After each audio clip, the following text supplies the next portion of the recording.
Hi, everyone. Thank you for being with us today to hear and learn from the wonderful Jamila Osman. My name's Laniyuk. I'm a Larrakia, Kungarakan, Gurindji and French writer and performer, poetry and speculative fiction. And I'll be running through some of the agenda today, introducing Jamila. But of course, before we start, we need to begin with an acknowledgement of country. And I'd like to take this moment to remind ourselves the importance of an acknowledgement, and that it's not just about ticking something off or placing it as a compulsory part of your workshop, but that it is about taking time to recenter and to place resistance to colonialism and white supremacy at the center of our work, and to take gratitude for the work that our ancestors have done before us, and to remain dedicated to those who are coming after us. As a young person, I was taught that the land gives us everything, and that, of course, the land gives us food and water, but that the land also gives us language and culture. We understand that spiritually, and emotionally and literally, the land gives us these things, that we find language and culture in the land, and that energetically certain places have certain purposes, that there are places for giving birth, there are places for healing, there's areas for resolving conflict, and that it's not that those spaces were allocated purposes by people, but that energetically that land holds that power, and that by being with that land and coming with respect, we receive what that land is trying to give us, and we receive what we need. So today I'm calling in from Naarm, also known as Melbourne, on the land of the Wurundjeri people. And I think, like a lot of people, I moved here for the arts, for the creativity, for the leftist politics, and to find connection and support amongst the community of people, a community of like-minded people.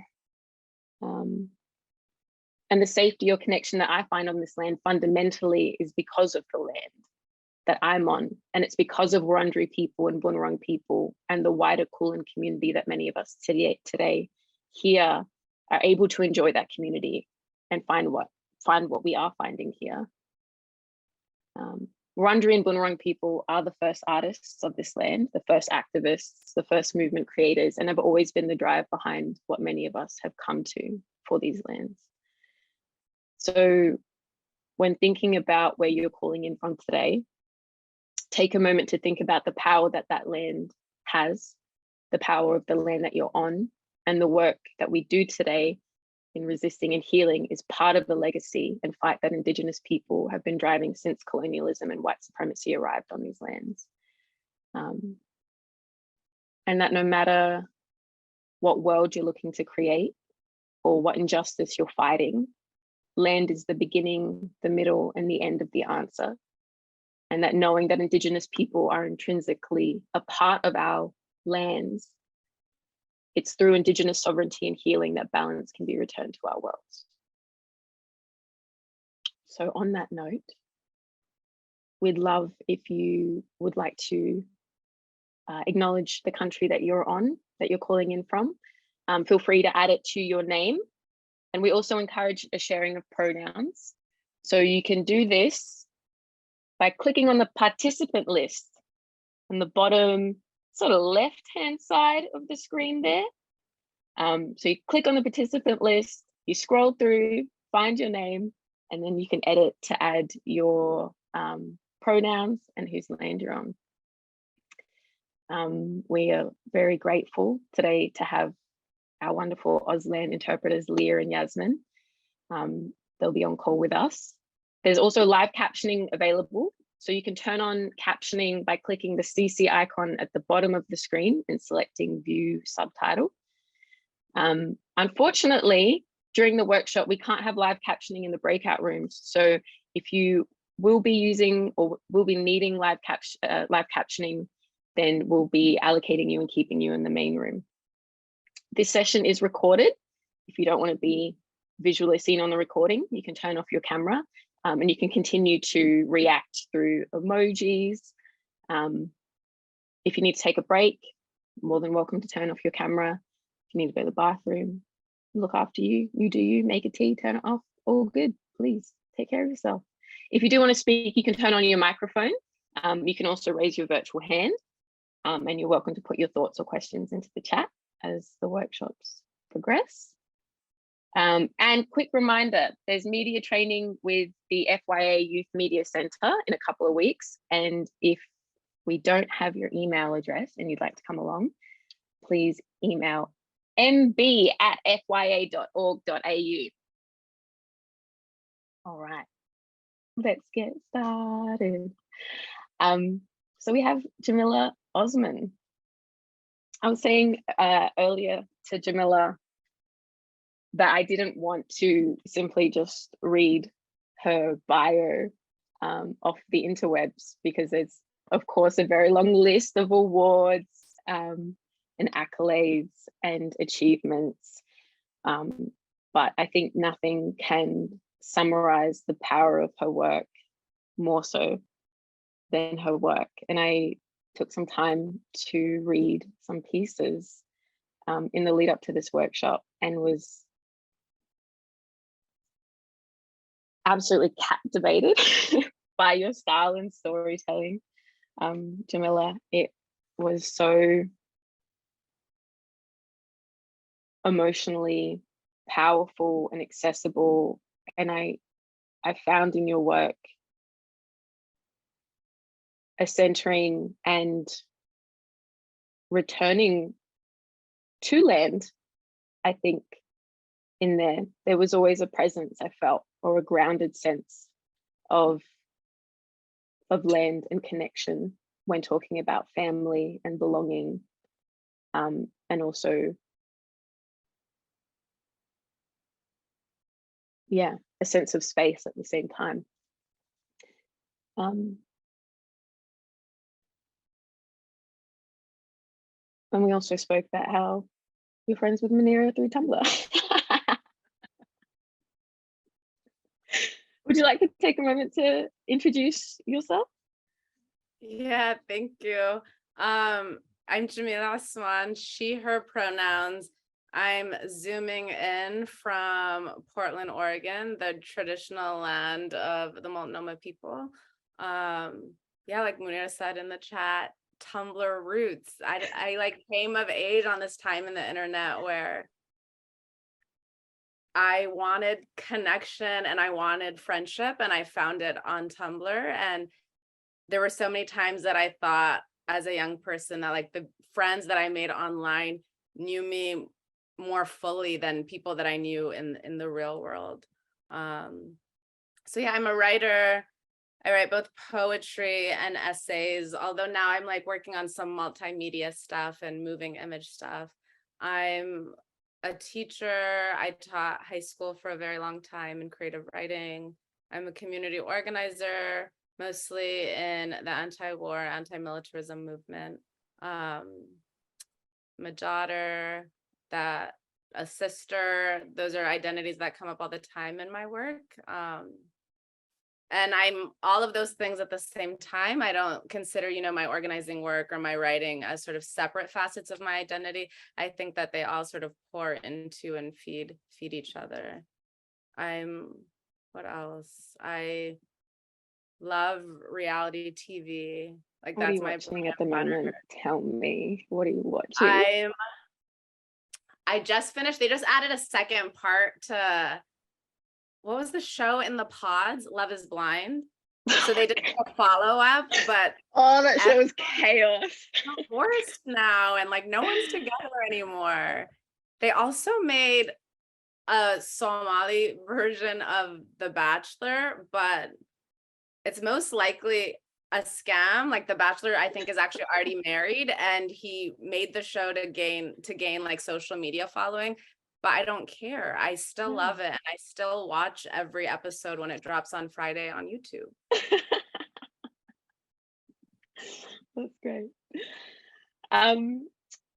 Before we started this session, we were talking about the power of writing, particularly for young people and for yourself. You mentioned not feeling heard, and that writing was a way for you to share, I guess, your thoughts and your feelings. And what I really appreciated about what you said was uninterrupted, which, and especially for young people, I mean, you know, sometimes when you're sharing your thoughts and your views, the amount of times that I was told that I was naive, you know, for the things that I imagined for the world, or what I imagined resistance being, it was very much like, oh, you'll understand when you're older. And I just got more radical as time went on. Yeah, they were wrong. They were very wrong. And I think the uninterrupted part is a really great point, when we're, so many of us, particularly those of us looking to fight multiple intersections of oppression, we're often very multiply interrupted in that imagining. Yeah. Right. And we like even learn to interrupt ourselves, to second guess our own opinions, our own beliefs, our own, the validity of our own ideas. And so that's one of the reasons I turned to writing when I was younger, because it did feel like the only place where, the page at least felt like the only place where I wasn't being censored, where like no one was arguing with me, where I could sort of explore the genealogy of my own thoughts and ideas and belief systems. And where I could also like speak back to power. Like I had lots of racist teachers and I couldn't say anything in the classroom sometimes, but I could write my response on a piece of paper. I would get in trouble at home and I couldn't talk back to my parents, but I could like say whatever I wanted on the page and nobody would stop me. It was sort of the one place where I felt most free. What was the first version of your writing looking like? Was it a diary? I mean, obviously you were on Tumblr. Like what's the early iteration? I mean, I feel like all writers maybe say this, but I think the early iterations of my writing are really, really embarrassing. Like I didn't know the difference between what's for the public and what's for myself. And I think maybe that's something that comes with time and comes with growth and experience. But I thought like if I had an idea, it was valuable and I needed to write it down. And if I wrote it down, it meant that I needed to share it. And it took me a while to learn like what was for myself to process and to keep, and what was for, you know, other people to sort of consume and interact with. But yeah, I wrote like really embarrassing poems for a long time online that you probably saw. That's interesting that you say that, because it also took me a moment to figure out that balance, you know, performing poetry live and putting, and it's such, I mean, writing is so vulnerable and poetry is so vulnerable, but to expose, to know strategically what you're giving to an audience that isn't necessarily always there to catch you and receive you in the way that you need, and learning what parts are for you and what parts are for a wider audience. It makes me also think about the work that we do as activists and movement builders to also find a balance for, I guess, like longevity perhaps. And I think that I find in writing, it gives me energy and power to move forward. But with the presence of, you know, the push and pull of social media, the ability to be connected and at the same time be exposed to so much information that it's overwhelming. What do you think? How do you think we can find that balance for longevity in our movements? That's a really good question. And it's a question that I ask myself still all the time. I think I find fire and life from my interactions and relationships with other people who are also doing this work. And so to know that I'm not carrying it alone, that I'm not meant to do anything alone, that the work is collective, gives me permission to do what I can and to, take breaks when I need to, and to trust that the work is still going on and that people are still carrying on the work. And to like connect with people all over the world who are maybe in situations more precarious and more dangerous than I'm in, who perhaps like feel the weight of imperialism much more acutely than I do, where I live in the United States. Keeping that at the forefront of my mind gives me longevity too. Because I think that for those of us who live, at least for me, living in, the belly of the beast, I have a responsibility to the world in the same way that the world has a responsibility to me. Yeah. And I was thinking just now what you were saying about the connection with other people and knowing that the work is being done, I mean, across the world, across our cities, across our suburbs, across our streets. And so much of that work is erased when we're engaging with history, because of course it's coming from the perspective of a select few. And that also maintaining a connection with the work and knowing that the work has been happening for a very long time, and we don't necessarily hear those stories because so much of history has been withheld from us. And perhaps that is also the power of writing, is also setting reminders to ourselves, to other people in the past and in the future, that the work does continue. Absolutely. Yeah. And I mean, I think that's a beautiful reminder that like that's part of what it means to be a storyteller in the movement, to be cognizant of the fact that you are contributing to an archive that exists outside of, the parameters or the reach of power, that you're creating an alternative history and that you're helping document and archive that alternative history. Absolutely. And what I think what we as individuals see as significant to hold on to that. I feel in my writing, I spend a lot of time honoring my aunties and my nieces, and the power that I receive from them and see in them. And that's not something that history would want to document. That's not names that history would want on a Wikipedia page. But for me, that's where I find my power and the power that I see for the future as well.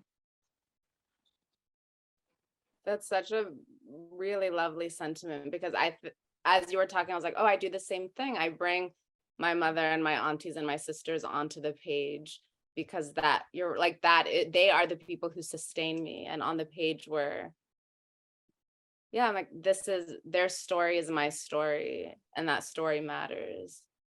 Absolutely. Thanks for chatting, Jamila. I wish we could talk all day long, but I will pass it over to you to start your workshop. Okay. Hello again, everybody.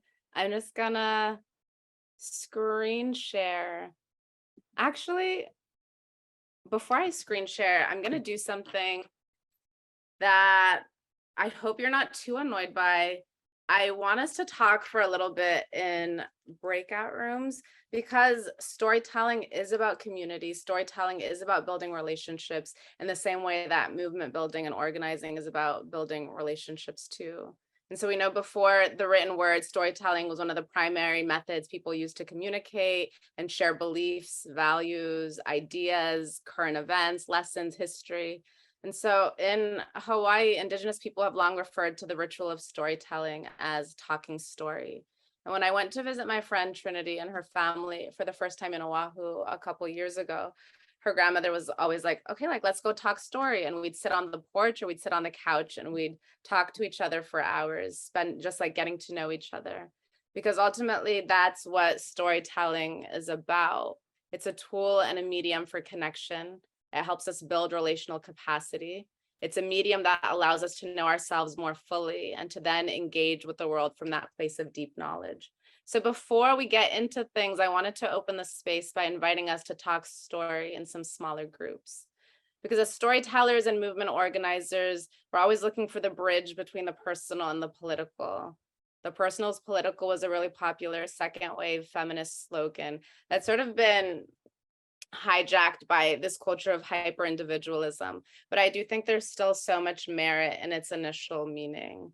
It doesn't mean that everything personal is political or that everything personal is necessarily important. It means that when we're able to take our personal pain and troubles and traumas and connect them to larger political forces and structures, we're able to break out of isolation and into community, and we're able to move a little bit closer to repair and a little bit closer to liberation. And so here are, let me share screen. I'm going to be using some slides today, and I'm going to drop the link to the slides in the chat so that you can sort of follow along too. But if you, let's see.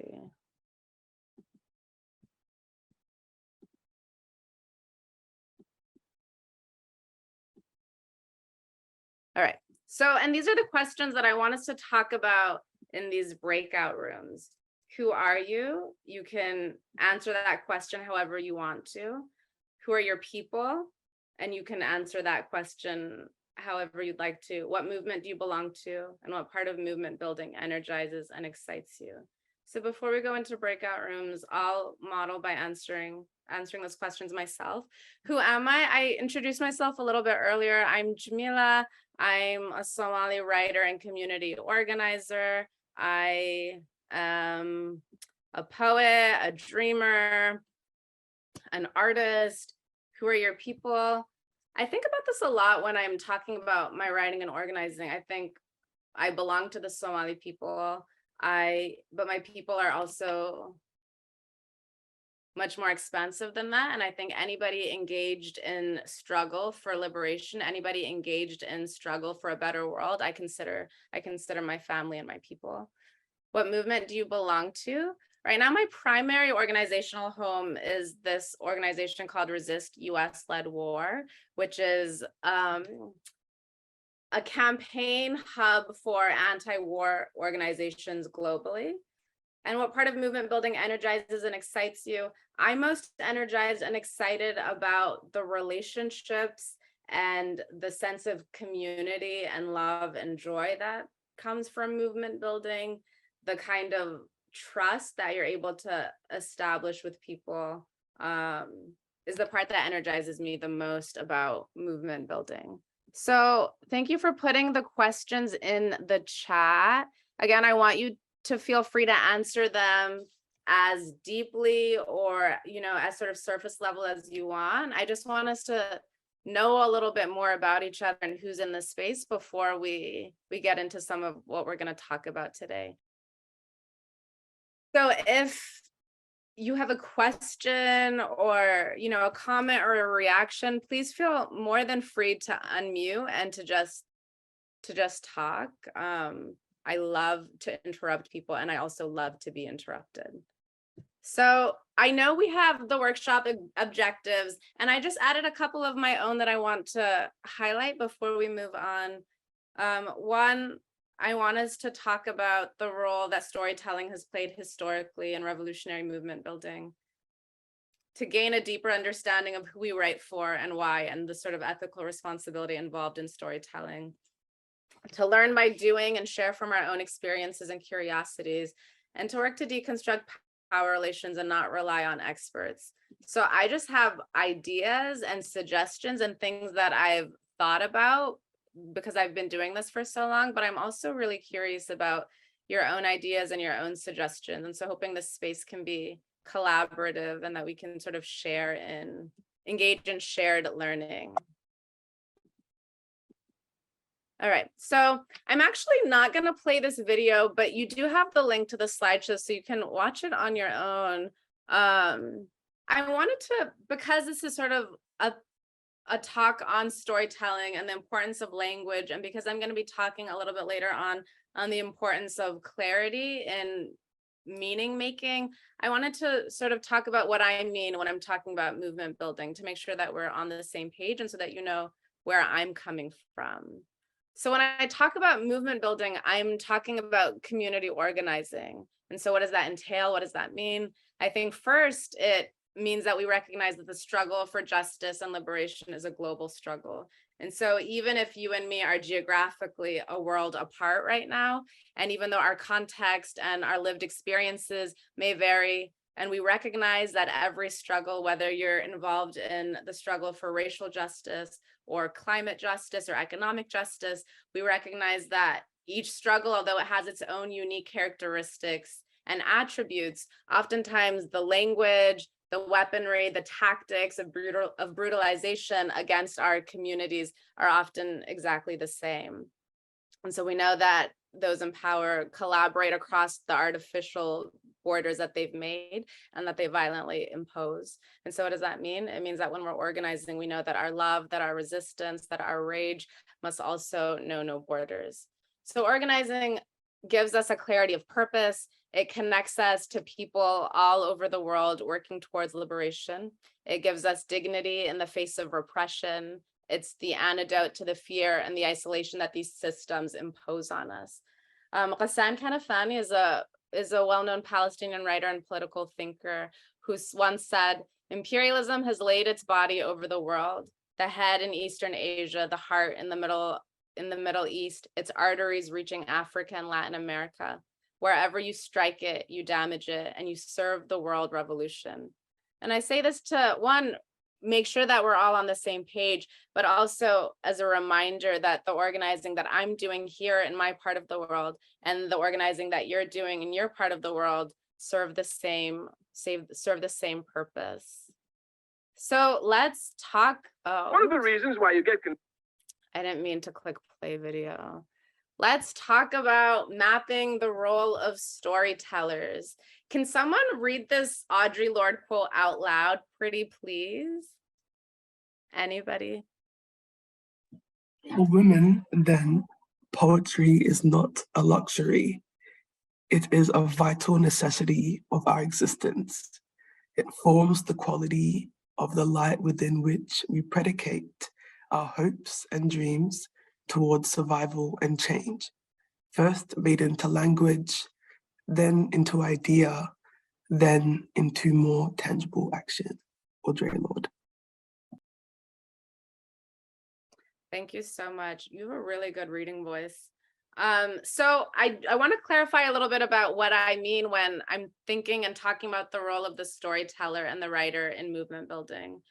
I said earlier that I don't see my work as an organizer as separate from my work as a writer. To me, both organizing and writing demand a deliberate and careful and attentive engagement with the world and with our people.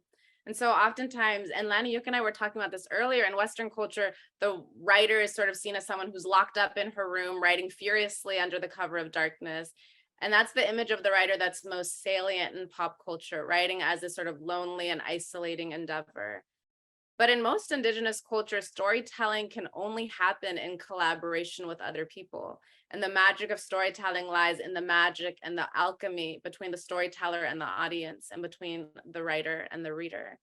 So Audre Lorde, thank you again for reading that quote, is a prominent feminist thinker, the daughter of Caribbean immigrants, and she frequently refers to herself in her work as a Black lesbian mother warrior poet. And so the quote is from her essay, "Poetry is Not a Luxury." And I think it's particularly instructive in helping us map out the role of storyteller in movement work, because she tells us two very important things.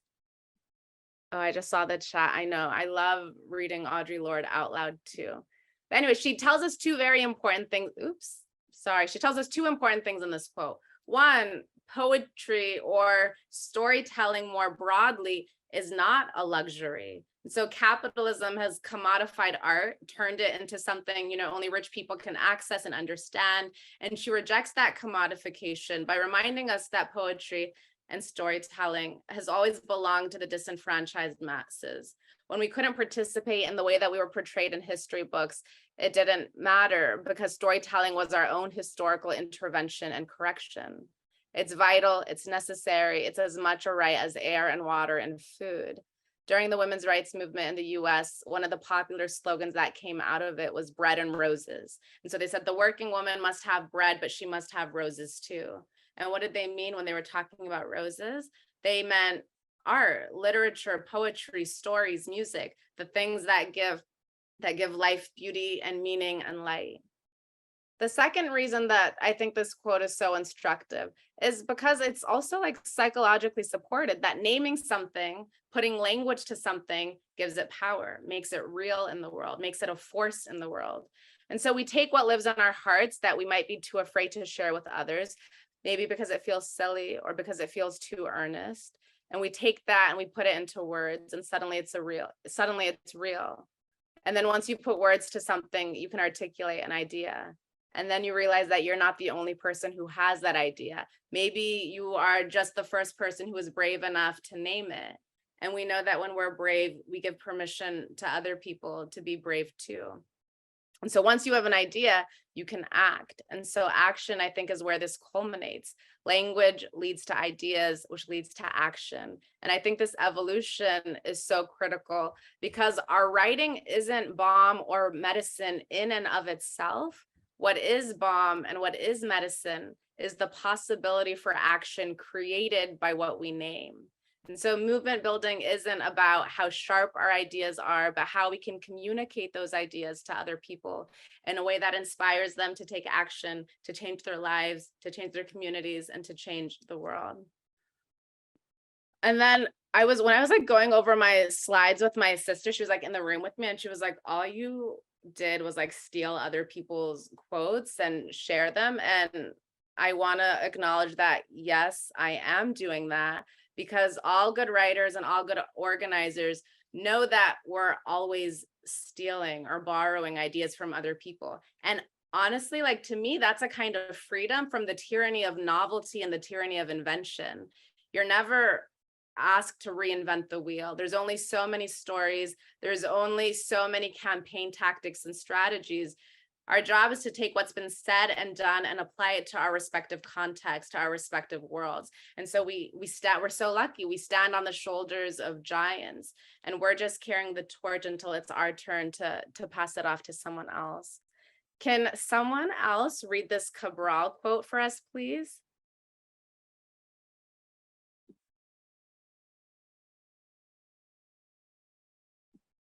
Hi.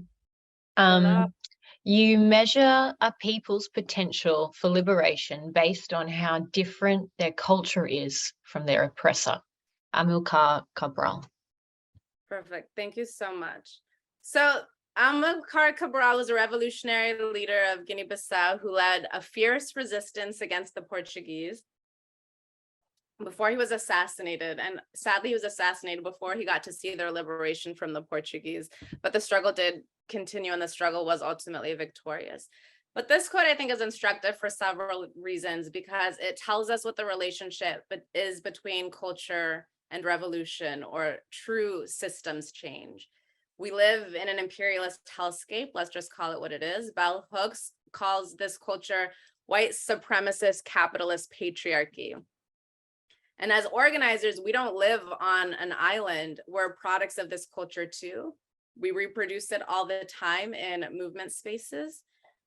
But that doesn't mean that we can't disavow it. That doesn't mean that we can't turn our backs on this inheritance and build a new culture, a new revolutionary culture in its place.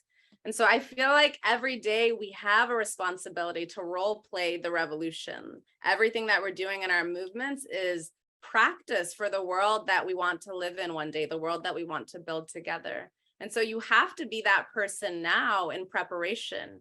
Art and storytelling are never neutral. Either they uphold the values of this old and oppressive culture, or they raise and affirm the values of the new world that we're building together.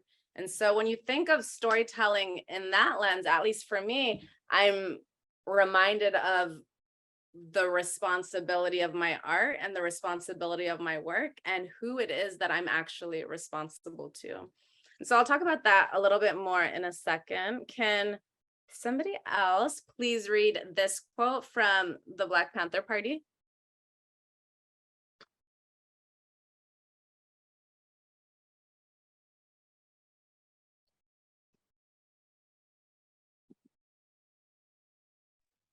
The revolutionary artist's talents are just one of the weapons he uses in the struggle for Black people. His art becomes a tool for liberation.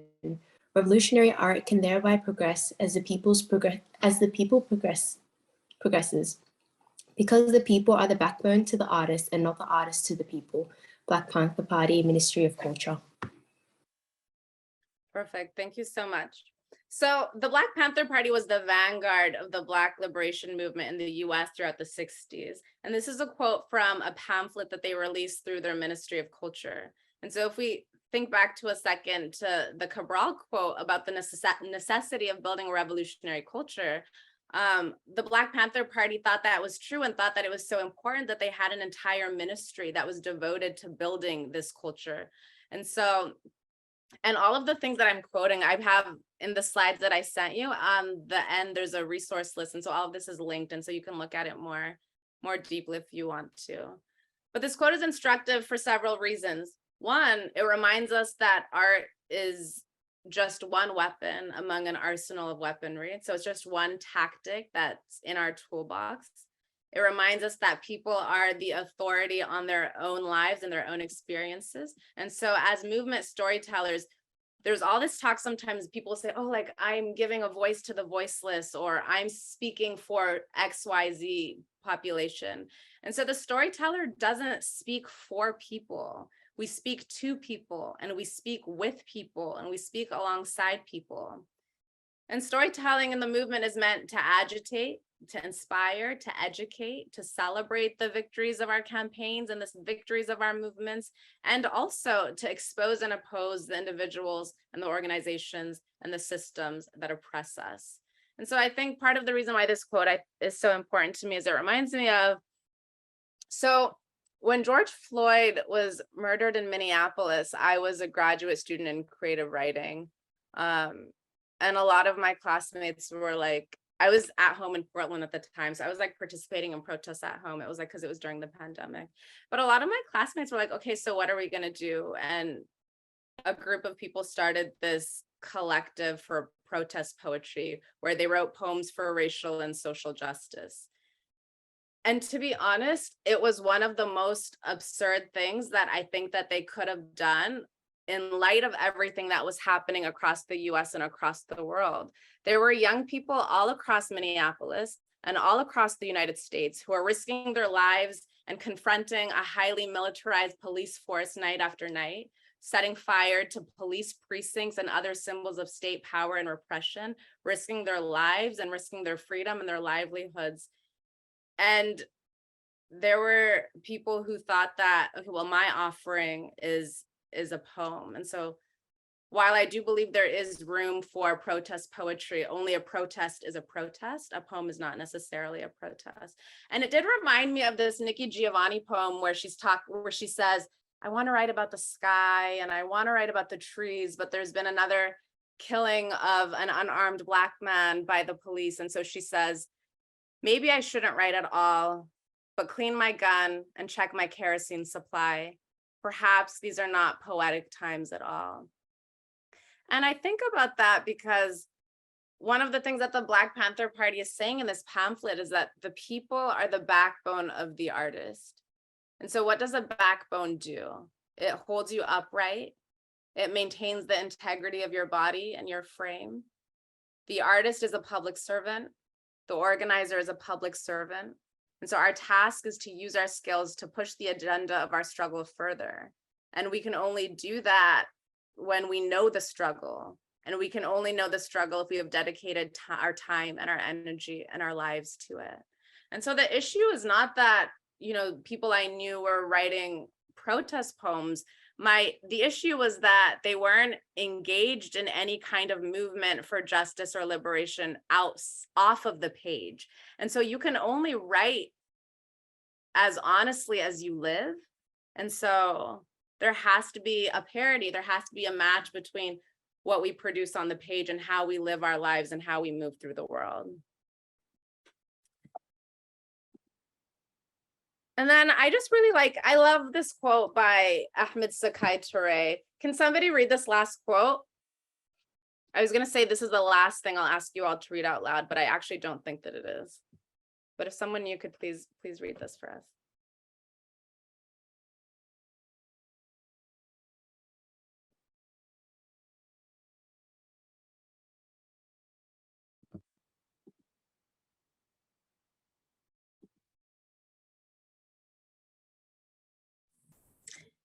To take part in the African Revolution is not enough to write a revolution song. You must fashion the revolution with the people. And if you fashion it with the people, the songs will come by themselves. Beautiful. Thank you so much. And I think this relates to all of the other quotes because it's a reminder that storytelling, like movement building, is about the collective. It's not about the individual. And it's a creative process. It's a collaborative process. It's a dialectical process that we're engaging in alongside the people, alongside the masses. And so what does this mean? This means then that there's a lot of responsibilities that fall on our shoulders as storytellers, especially if we want to tell stories about the movements that we're a part of. And I don't mean for this part to be prescriptive. I don't want to tell anyone what to do. Like, who am I to tell anyone what to do? But these are just things that I've sort of learned in my own time trying to be a good person and trying to be a good writer and trying to tell the stories of the movements that I'm involved in a way that maintains their sanctity and their integrity. And so one of the first things that I've learned that I think is really important, know your place, know your purpose, know your audience. So in the same way that a political campaign needs to have a clear purpose, so does a piece of writing, because that's what's going to inform what shape it takes, where you pitch it, where you choose to publish it, how you write it. Is the purpose to educate? Is the purpose to inspire? Is the purpose to agitate people and get them riled up about an issue so that they can then take action? You have to know what your purpose is, because then only then will you know how to write it. Know your place. And so to me, I think this is just about maintaining a sense of humbleness and accountability to the people. And so that means that there's no such thing as an expert. Like in Western culture, there's this obsession with subject matter experts. And so knowledge isn't a commodity to be hoarded, but it's a process that we engage in with other people. Study is a process that we engage in alongside other people. And so political education is a key part of movement building, and making political education clear and accessible to other people is a key part of movement building. But we want to share what we know while remaining humble and open to even more learning. And we're not anyone's teacher. We're all of us students in this work, students in this in life. So there's this quote from Fanon that I really love that I'm going to share. He says, "To educate the masses politically cannot mean making a political speech. What it means is to try relentlessly and passionately to teach the masses that everything depends on them, that if we stagnate, it is their responsibility, and that if we go forward, it is due to them too. That there's no such thing as a hero that will save them with his magic hands, that there is no famous man who will take the responsibility for everything, but that the hero is the people themselves, and the magic hands are finally only the hands of the people." And so I love that quote because it reminds us again of the fact that we're learning together, all of us. The other point that I think is an important responsibility for movement storytellers is precision and deliberation, especially when it comes to our choice of language. So I was at an anti-war demonstration in Canada earlier this year, and I got the chance to chat with Khalid Barakat. You should look him up in his work if you're not familiar with him. He runs Sami Doon, which is an international organization that supports Palestinian political prisoners. And he said there's a famous Palestinian poet who wrote a poem that says something like, Palestinian people are victims of a map. And so he was like really upset by that line because he said, get out of my face with that. That flowery language and that kind of metaphor is useful in poetry, but it's only useful in poetry. He said political writing demands clarity and it demands precision. The Palestinian people are not victims of the map, he said. We are victims first and foremost of colonialism and imperialism. And this really, really struck me because I'm a poet. In addition to being an essayist, poetry was the first sort of medium that I chose for my own writing to take. And I do find myself sometimes leaning into metaphor and leaning into flowery language to sort of, like, my own interest as a writer is in like writing sentences that are beautiful. But if I'm writing about something really ugly and something really terrible, I don't know, maybe I'm doing it a disservice by sort of leaning into that. And so that to me has always been really important, that I have a responsibility to be precise and I have a responsibility to be clear. So say it plain, indict the system, call it by its name. Don't, for example, say dominant culture when what you want to say is white supremacy. Don't say something that happened is racially charged when what happened is just racist. Clarity of messaging is key. Obfuscation is a kind of negligence. And so the more clear and precise you are, the less risk and room that you have for misinterpretation. And I think this is something that's really important for us to think about when we're thinking about who our audience is. There's always going to be bad faith actors who are committed to misunderstanding you and committed to misunderstanding our movements and committed to misunderstanding the work that we write and produce about our movements. And so them aside, what are the stakes of any possible misinterpretation of your work? And can you live with those stakes? Does a potential misinterpretation put you or your comrades or your movement at risk? And if not, then you can proceed probably. And if you're not sure about the answer to that question, then maybe we have to go back and make sure that we're being as clear as possible and reducing that margin for misinterpretation and misunderstanding. Maintain your integrity as a writer and the integrity of your movement. And so to me, that just means committing to honesty and committing to remaining principled.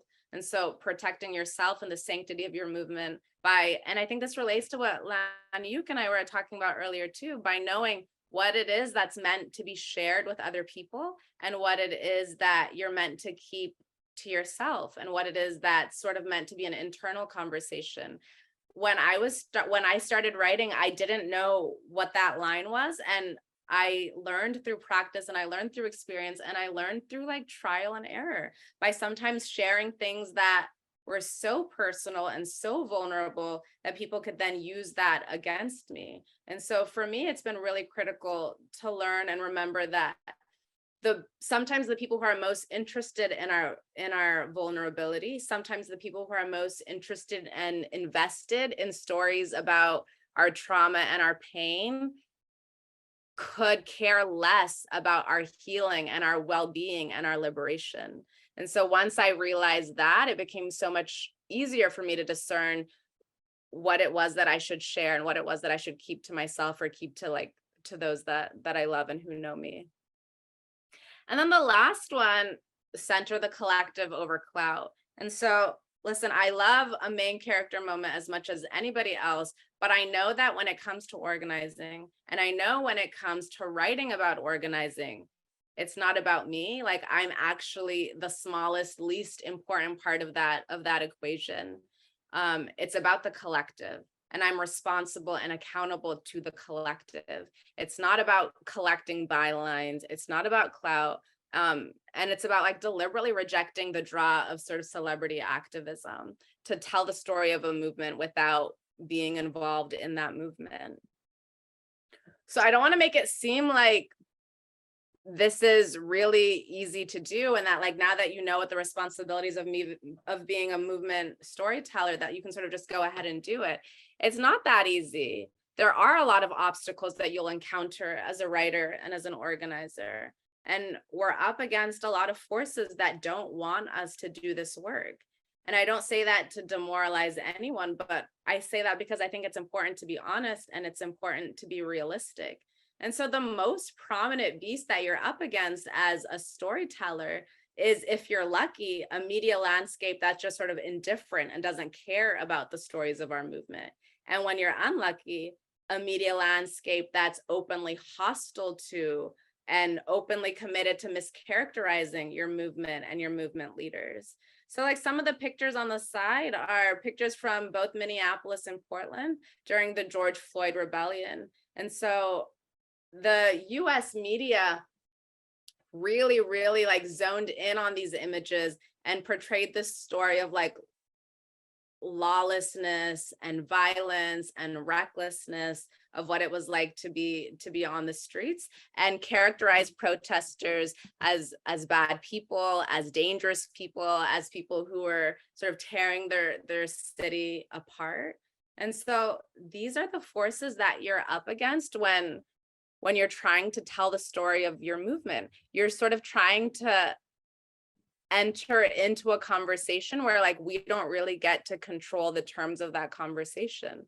And so I think there's some questions that I've learned to ask myself when I'm trying to figure out what story I want to tell and how best to tell it. And basically all you have to do is sort of get in where you fit in. And what does that mean? It can look like mapping out the media landscape, both locally and globally.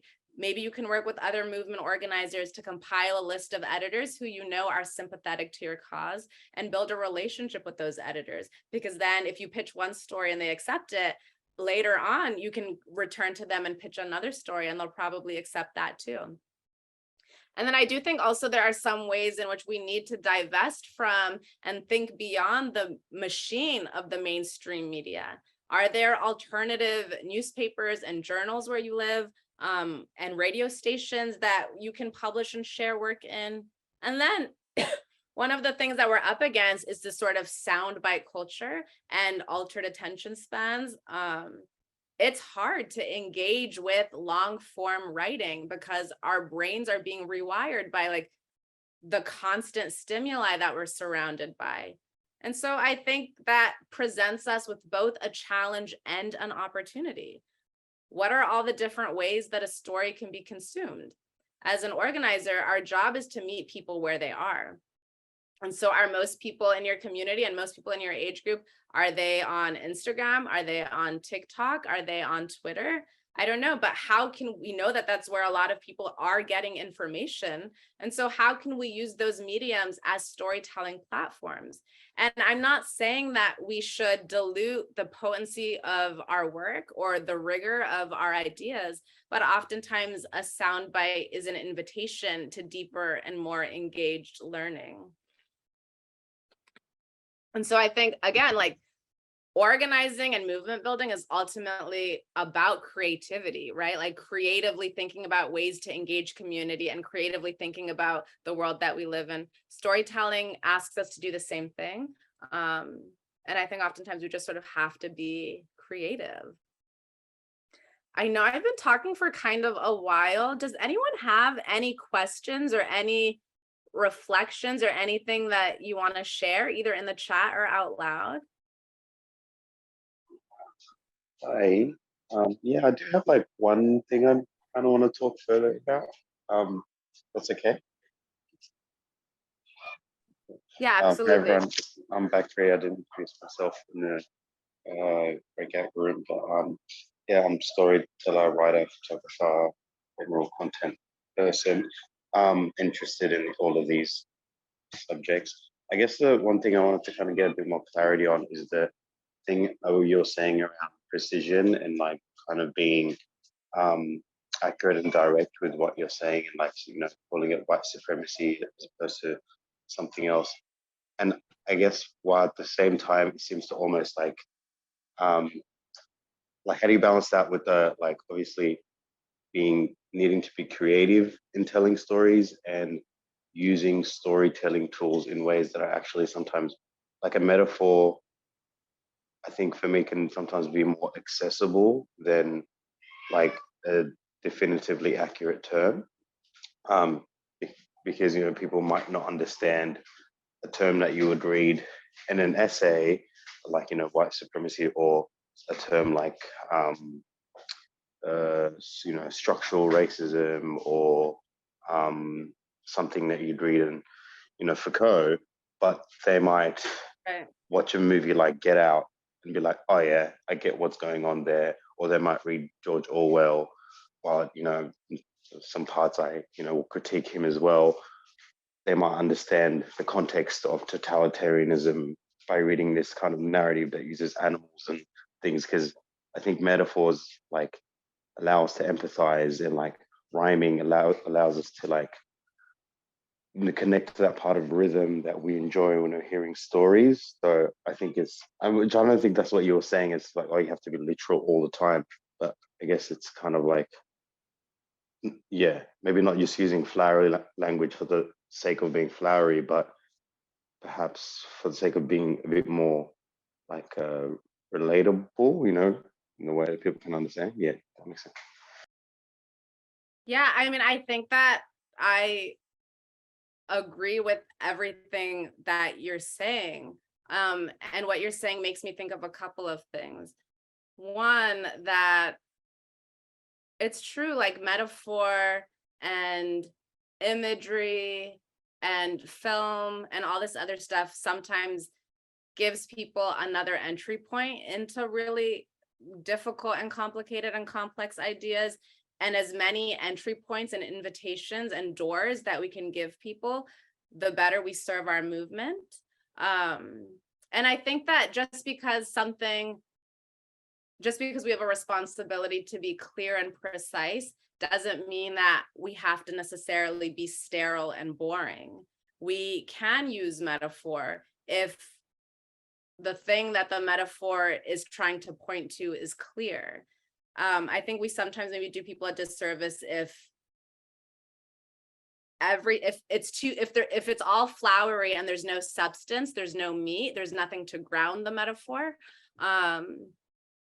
Because I think you're right that in movement spaces, oftentimes there's so much language and so much political jargon, and we make assumptions about the language that people are already familiar with, and that's harmful. And we also make assumptions about things that we think people don't know, which is harmful in another way. And so we lose nothing when we clarify what our usage of these terms are. We lose nothing, and we can clarify those terms through metaphor. We can clarify those terms through imagery. But yeah, it's something that I think about and sort of go back and forth on in my own work and my own writing.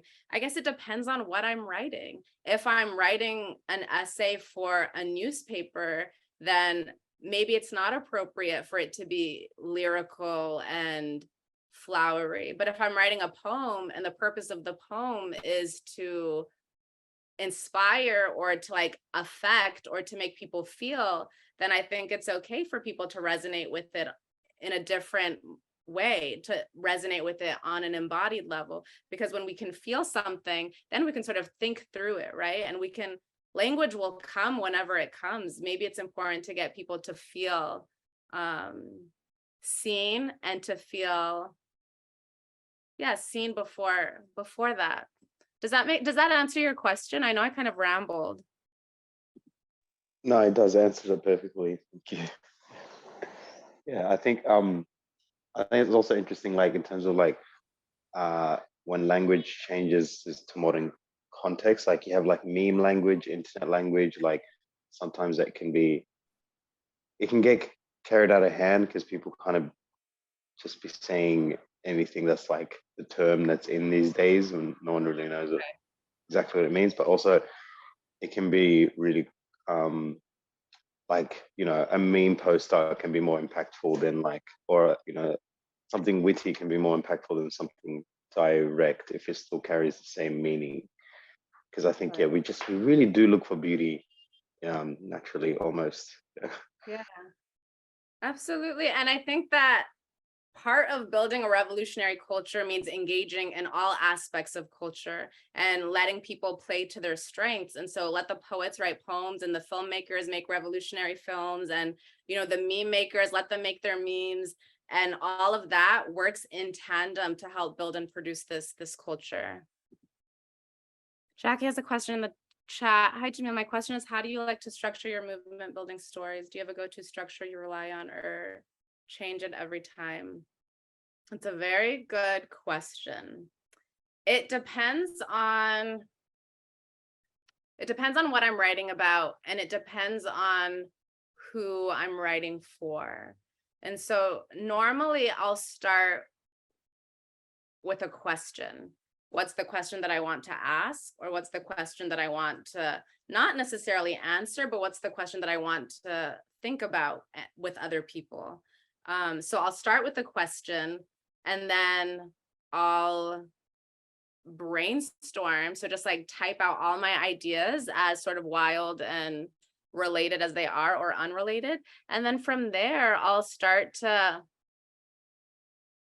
sort of break apart what it is I know and what it is that I don't know. And so if there's a lot that I don't know, then maybe that means that I have to sort of do research. And so if a piece that I'm working on requires a lot of research, the structure for that story will look different than a piece that's about memory or reflection.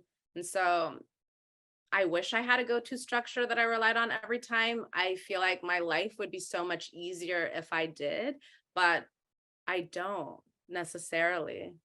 But I don't know, does anybody else have a go-to structure that they rely on when they're working on telling a story?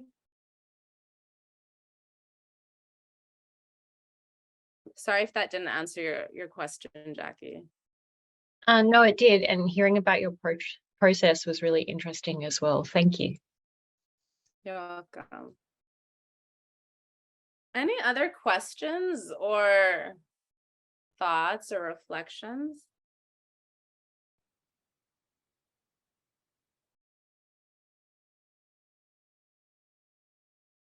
Okay, I'm gonna keep going, but if, again, like I said, please feel free to interrupt me if something does come up. So, obstacles and challenges. The biggest obstacle oftentimes, and the biggest challenge, and I don't want to speak for everybody, but for myself and for a lot of other writers that I know, is fear. And you know, writing is scary when you do it alone. And I think it's important to just acknowledge that. Like, it's not easy, and it's not glamorous, and it can be deeply lonely, and it can be terrifying to put ourselves out there and to not know how we're going to be received, and to not know how our stories are going to be received. I bump up against that fear every single time I put pen to paper, and I've been writing for a very long time. But I also know on the flip side that the status quo hinges on our silences. And so what happens when we break that silence? I'm only ever brave because someone I loved and admired was brave first. They did the hard thing and it didn't kill them. And so it reminds me that I can too, that I did do the hard thing and that I do it still. And so that means that you can too. And I will say, like, one thing that I've learned from writing is to like never read the comments, and to like never respond to or engage with trolls if you've written something that is going to make a lot of people mad because they can't see yet what you see. Is there somebody who could read this Audre Lorde poem? For a long time, I had this poem printed out on top and had it like over my writing desk. And every time I was like sort of going to write something that I knew was scary and that I knew it was hard, I would read this poem and it would give me so much comfort, and it would like, again, root me in community. But is there somebody who could read this poem for us? It's called Litany for Survival.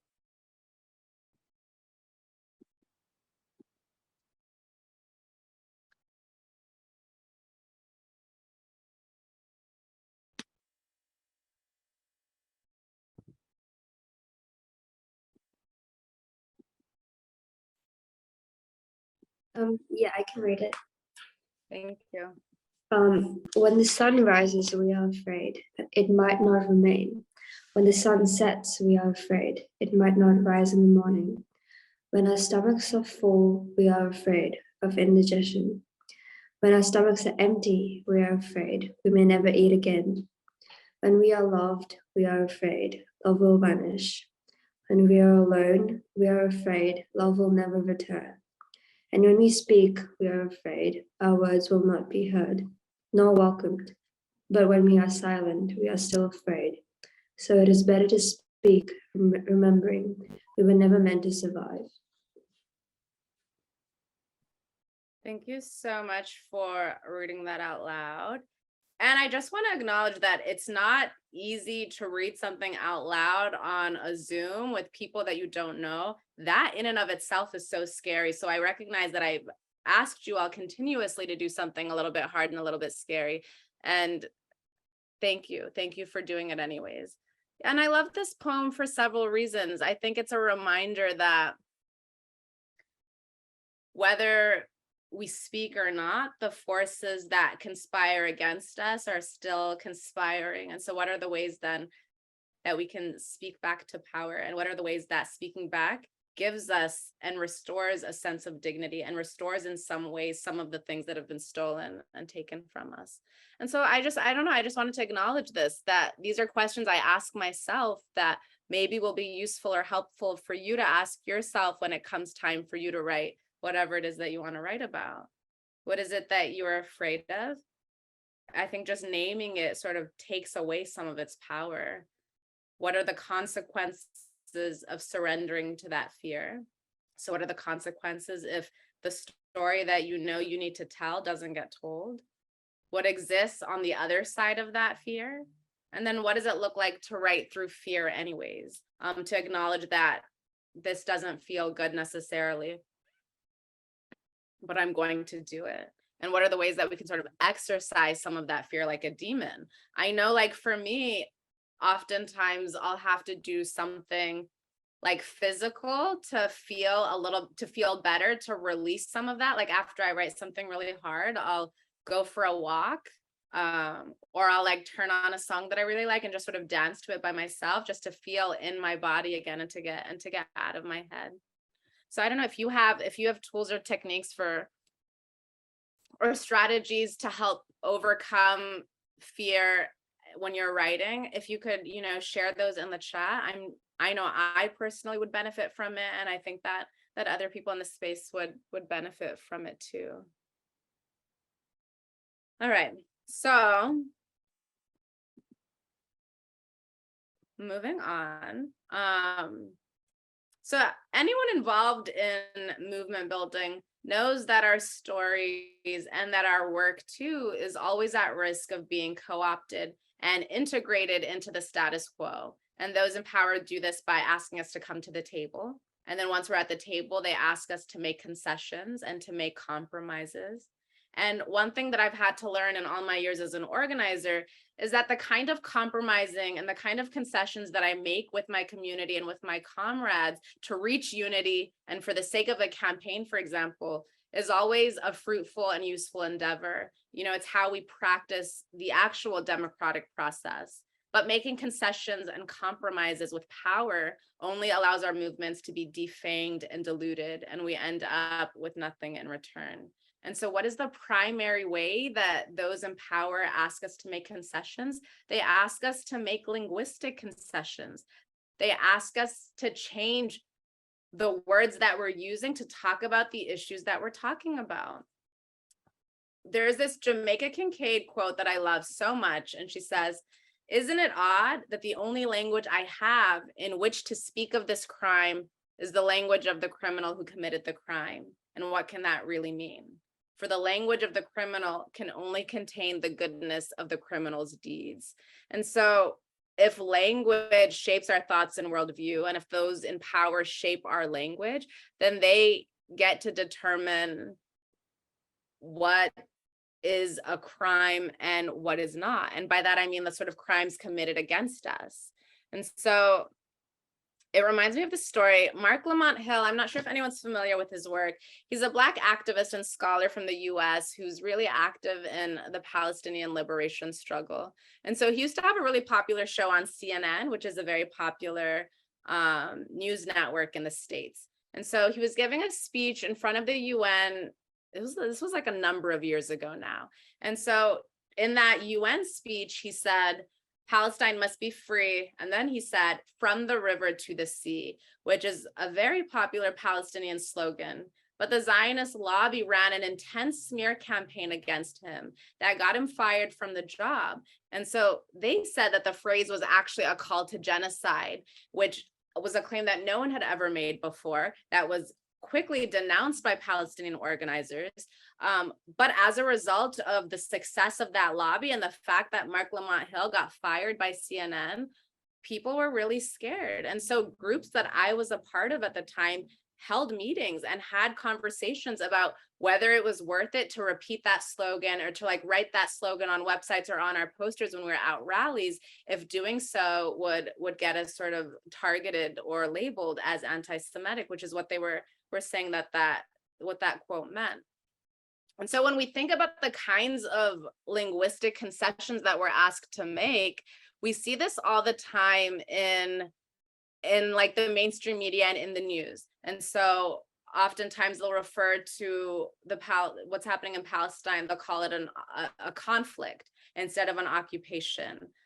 We see this in the way that the US has weaponized the term terrorist and has used it against anybody who has a legitimate or illegitimate concern with US power. Like they're calling activists, they're calling a lot of the people who are very active in the George Floyd rebellions terrorists. And so what we see is how the powerful have a monopoly on language. And that means that they have a monopoly on meaning making. They define what things mean. And so we have to recognize language in and of itself is a front of our struggle. It's a site of struggle. And we have the right to tell the truth. And so that means that we call things on our own terms. And so one of the questions that I have for us that we don't necessarily have to talk about right now, but that I find it useful to engage with all the time is this idea that how then can we recognize and overturn the control mechanisms coded into the dominant language. And so when I'm writing, sometimes I'll find myself scared to like call things as they are, because I know that I'll be met with, either argument or censure. But then I know that's me making a concession. And so who suffers when I make those kinds of concessions? A linguistic concession might not seem like a big concession, but ultimately it is, because the language that we use shapes our thoughts and it shapes the way that we see the world. And so we see this often with, we see this all the time in the news. And so the picture that you see on the left is from 2005. Hurricane Katrina was like a really, really massive storm that hit New Orleans and Louisiana. And so houses were flooded, thousands of people were displaced. And so what you'll see in the first picture is the caption says, "A young man walks through chest-deep floodwater after looting a grocery store in New Orleans on August 30th. And then you see the second picture, and it says, "Two residents wade through chest-deep water after finding bread and soda from a local grocery store after Hurricane Katrina." And so these pictures, these people are doing the exact same thing. They're in a really, really dire situation, trying to make do, finding food and water because, there's no electricity. Everything that people had is ruined. But one person is accused of looting, which has its own really negative and harmful connotations, and the other people are accused of finding. And so what does it mean to loot, to steal? So if you're Black, you're looting, and if you're white, then you're just sort of finding bread and soda and you're surviving. And we see these kinds of linguistic concessions made all the time in the way that the mainstream media reports on the unarmed killing of Black people in the United States, or even in the suffering of Palestinian people. In this top picture, you'll see the caption says, "Elijah McClain, a Black man who died after a police encounter in a Denver suburb in 2019, died because he was injected with a powerful sedative after being forcibly restrained," according to an amended autopsy report. what happened to Elijah McClain? Why doesn't there's a reason that the title of the article doesn't indict anybody. There's a reason that there's no, when you're first learning to write, they tell you have to be clear about who, what, when, where, how, why. But that doesn't apply when somebody in a position of power has sort of done something bad. And then you see sort of people using all kinds of linguistic jumping jacks to hide the truth and to avoid implicating anybody powerful. You'll see in this last caption, it says, the Gaza Tower housing, Associated Press, and Al Jazeera collapses after a missile strike. It sounds like a missile just sort of fell out of the sky and flattened the building, but somebody directed the missile. Somebody aimed the missile. A state aimed the missile because it was meant, like, this was a deliberate attack, and the language that the media often uses doesn't do this. And so that's why it's really important in our own work and in our own language that we're indicting the systems, that we're naming harm, and that we're doing that clearly and truthfully. Because again, like, language is an aspect and a front of our struggle and of our movement work. Jamila, before you, Okay. oh, sorry. I was just gonna say, before you moved on, even like the way that they described in the first one when you were like reading it out, the fact that like it's a boy and they make him a young man, the fact that they're residents, so this thing of like they belong to the community, whereas like this person, this young man, just exists. And then even like when you look at the related ones, it's like looting takes place in view of LA police, and then with the two residents, the finding, it's like Katrina's effects, you know, like it's, yeah, I just thought it was interesting. It's just not just the looting and the finding, it's like the whole image that they create around the word as well. Exactly. No, that's a really, really excellent observation, because those images stay with us. Subconsciously, it does something to us. It shapes the way that we see the world and ultimately the way that we see other people. And that's what's so dangerous about this kind of dehumanizing language, because language, like Audre Lorde said, whether it's good or bad, language leads to ideas, which leads to action. And so what kind of action does this kind of language make possible in the world, as opposed to the way that we want to wield language for our cause and for justice for our people? So thank you for sharing that. Okay, so here's what I want us to do now. I want us to read a poem together, but here's the way that I want us to read it together. It's by Arcelis Girmay. It's one of my favorite poems in the world. And I'm going to drop some questions in the chat that, again, we don't have to answer right now, but that I find useful to ask myself whenever I'm writing, and that maybe you'll find useful to ask yourself too. For whom do you do this work? Who is always in the room with you? And who is in the audience of your heart? And so that's separate from the audience that's going to read whatever essay or article that you publish. Who is it that sustains you when you're doing this work?